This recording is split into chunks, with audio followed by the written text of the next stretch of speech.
This guide will walk you through enrolling a T4000 as dialer capture with contact ID.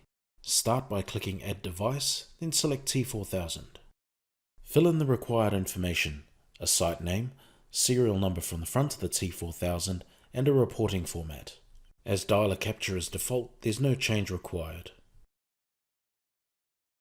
If professional monitoring is required, select the control room the T4000 will report to, set a monitoring plan, and use a client code as given to you by the monitoring station.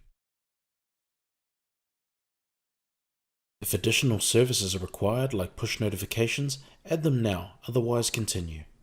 Select Complete and Activate Device to finish your pre-enrollment. You can now reach out to your control room to complete the activation based on the details you've entered here.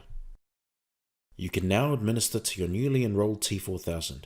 Use the search bar to find the site. Select SkyCommand Actions.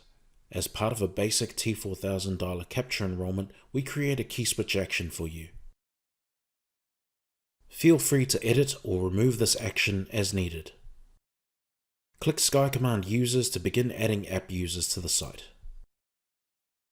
Click Add User and begin adding a valid email address. If the email address doesn't exist in our database, an invitation can be sent from here. Click Save Changes and OK to complete. And that concludes this guide to a basic dialer capture with contact ID enrollment.